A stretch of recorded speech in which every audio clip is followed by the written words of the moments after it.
મધ્ય ભારત અને ઉત્તર ગુજરાતમાં વધુ વરસાદ પડ્યો. ગુજરાતમાં સામાન્ય કરતાં વધુ વરસાદ પડ્યો છે. ગુજરાતમાં વરસાદની કોઈ અછત નથી. 1 અઠવાડિયા સુધી વરસાદ પડવાનો નથી. સરદાર સરોવર નર્મદા ડેમની સપાટીમાં દર કલાકે 15 સેન્ટીમીટરનો વધારો. ઉપરવાસમાં ભારે વરસાદથી ડેમમાં પાણીની આવક થઈ. ડેમના 15 દરવાજા ખોલી 3.5 લાખ ક્યુસેક પાણી છોડાયું.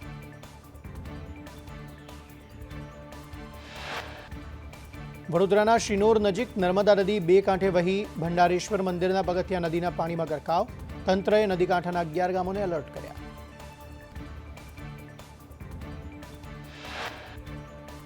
જૂનાગઢના ભેસાણમાં મજૂરી કામ કરતા લોકોએ એમએલએ ગોપાલ ઇટાલિયા સામે વિરોધ નોંધાવ્યો.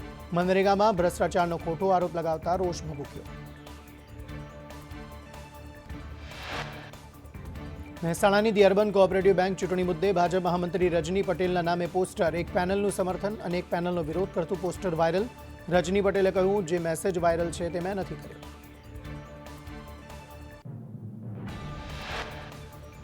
ખાતરની અછત મુદ્દે ભાજપ કોંગ્રેસ સામસામે. ખાતર અછત મુદ્દે ભાજપ નેતા હિતેન્દ્ર પટેલે કહ્યું, પાછલા વર્ષની માંગ પ્રમાણે જથ્થો ફાળવ્યો હતો.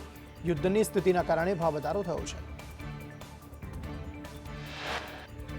ખાતરની અછતને લઈ કિસાન સંઘના મહામંત્રીએ કહ્યું, ખાતર મેળવવામાં ઘણી અનિયમિતતા છે. ખાતર કંપનીઓ ખાતર સાથે અન્ય ખાતર આપે છે. સબસિડીયુક્ત ખાતરનું કાળાબજાર થાય છે. પાટણમાં ચીફ ઓફિસર સાથે ઘર્ષણ મામલે શહેર કોંગ્રેસ પ્રમુખ સહિત 10 સામે ફરિયાદ. કોંગી નેતાઓ અને કાર્યકરોએ ચેમ્બરમાં ઘૂસી આવીને ફરજમાં રૂકાવટ કરતા ફરિયાદ નોંધાઈ. ખેડાના અમદાવાદના ખેતરોમાં હજુ પણ વરસાદી પાણી ભરાયેલા. ધારાસભ્ય અર્જુનસિંહ ચૌહાણે વિસ્તારની મુલાકાત લીધી. ધારાસભ્યએ કહ્યું, કુલ 3000 વીઘામાં પાણી ભરાયા છે.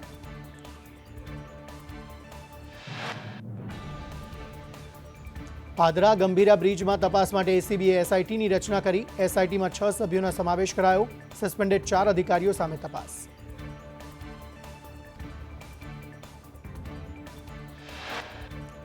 શિક્ષણ મંત્રી કુબેર ડિંડોરે વિવાદિત નિવેદન આપતા કહ્યું, ખાડા પડ્યા હોય તો પણ સરકારને ફોન કરાય છે. નાગરિક ધર્મ અપનાવી નાગરિકો ખાડા જાતે પૂરે.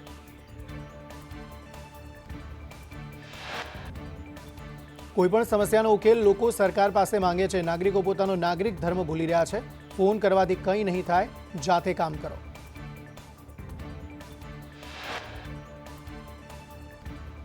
રેપ અને ગેંગરેપ થઈ શકે છે. અમદાવાદ ટ્રાફિક પોલીસે લોકો માટે જાગૃતિ અંગે રસ્તા ઉપર પોસ્ટર લગાવી પોતાની આબરૂની ફજેતી કરી.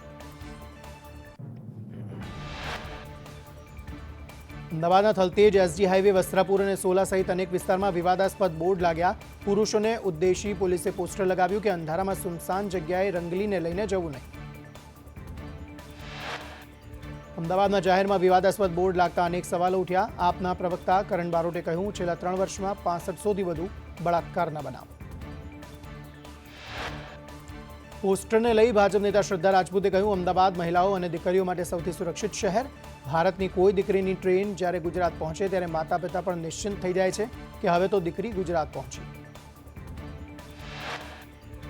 આ પોસ્ટર સેવાભાવી સંસ્થાઓએ જનજાગૃતિ માટે લગાવ્યા. અજ્ઞાનતાને લઈ આવા વાક્યો સાથે પોસ્ટર લગાવ્યા. ભાજપ પાર્ટી કે સરકાર આ ઘટનાને વખોડે છે. મહેસાણા અર્બન બેંકની ચૂંટણીમાં એનપીએ મામલે બેંક ડિરેક્ટર ઉપેન્દ્ર પટેલે કહ્યું, 70 કરોડ એનપીએમાં બાકી છે. ડીએમ પટેલના વિવાયનું એકાઉન્ટ એનપીએ છે. બેંકના 70 કરોડ ભરાવો, પછી એનપીએ વિશે બોલો. સમગ્ર મામલે વિશ્વાસ પેનલના ડીએમ પટેલે કહ્યું, મારા સગાવાલાનું કોઈ એનપીએ નથી. એજે પટેલના દૂરના સગા વિનોદ પટેલનું ધિરાણ છે.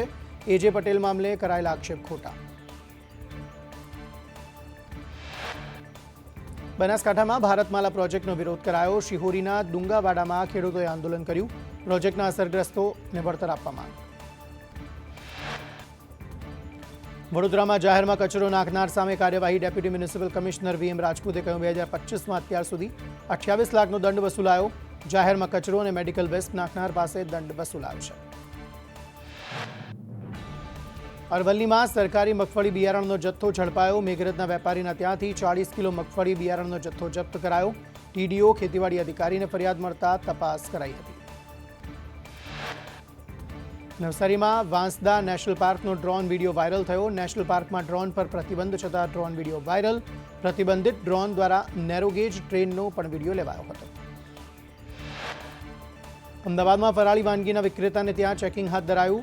નવરંગપુરામાં ગ્વાલિયા દાસખમણમાં ચેકિંગ કરાયું. અલગ અલગ નમૂના લઈને પરીક્ષણ માટે મોકલાયા. મુંબઈ અમદાવાદ બુલેટ ટ્રેન પ્રોજેક્ટમાં સાબરમતી નદી પર 118 ફૂટ ઊંચો પુલ બાંધવાની કામગીરી પૂરજોશમાં. પુલમાં 50 થી 80 મીટર સુધીના લાંબા સ્પાનનો ઉપયોગ કરાયો. મહેસાણાના વિજાપુરમાં પોસ્ટ ઓફિસથી આનંદપુરા ચોકડીના દબાણો હટાવ્યા. ચક્કર વિસ્તારથી આનંદપુરા ચોકડીના 300 જેટલા દબાણો દૂર કરાયા. ડીસામાં કચરા કૌભાંડ મુદ્દે નગરપાલિકાના કારોબારી ચેરમેન મંજુલા રાવલ કંપનીના બચાવમાં ઉતર્યા. કહ્યું, દરબાર વેસ્ટ કંપનીએ કોઈ કૌભાંડ નથી કર્યું. કંપની જતી રહેશે તો કામ અટકી પડશે. ગંભીરા બ્રિજ પર લટકતા ટેન્કરને બહાર કાઢવામાં વિલંબ. ચકાસણી અને બેલ્ટ બાંધવાની કામગીરી હાથ ધરાઈ. બ્રિજ પર ટેન્કર હજુ પણ એ જ સ્થિતિમાં યથાવત. રાજકોટમાં સર્વેશ્વર ચોકમાં બોકળાની કામગીરી. ગણેશ મહોત્સવ પહેલા રોડ ખુલ્લો મૂકવા કવાયત. મેયર સહિત પદાધિકારીઓએ સ્થળ વિઝિટ કરી. જૂની પેન્શન યોજના લાગુ કરવાની માંગ સાથે વિરોધ. અમદાવાદમાં ભદ્રકાળી મંદિરની બહાર વિરોધ.